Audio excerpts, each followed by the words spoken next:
నందమూరి కళ్యాణ్ రామ్ మరియు విజయశాంతి కాంబినేషన్లో వస్తున్నటువంటి భారీ చిత్రమే అర్జున్ సన్ ఆఫ్ వైజయంతి. ఈ యొక్క చిత్రము ఎల్లుండి అంటే ఏప్రిల్ 18వ తారీఖున ప్రపంచవ్యాప్తంగా గ్రాండ్గా రిలీజ్ కాబోతున్న సంగతి తెలిసిందే.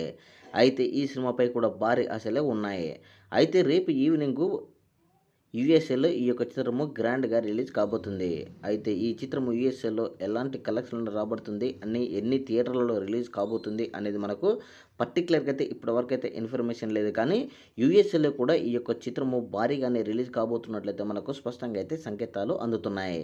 ఇక్కడ యూఎస్ఏలో మినిమమ్ అక్కడ నుంచి పాజిటివ్ రెస్పాన్స్ను సొంతం చేసుకుంటే మటుకు ఇక ఏపీ మరియు తెలంగాణలో ఈ యొక్క చిత్రానికి బాక్సాఫీస్ దగ్గర సునామీ సృష్టించడం ఖాయమని స్పష్టంగా చెప్పొచ్చు. ఎందుకంటే కళ్యాణ్ రామ్ మరియు విజయశాంతి కాంబినేషన్ కాబట్టి డెఫినెట్లీగా యూఎస్ఏ నుంచి పాజిటివ్ రివ్యూ మటుకు కనబడితే మటుకు మినిమం థియేటర్లు ఇంకా పెరిగే ఛాన్స్ కూడా ఉంటుంది అక్కడ. మొత్తానికి మనం గమనించుకుంటే మటుకు యూఎస్ఏలో కూడా భారీగా థియేటర్లలో రిలీజ్ అవుతున్నట్లు మనకైతే స్పష్టంగా సంకేతాలు అందుతున్నాయి.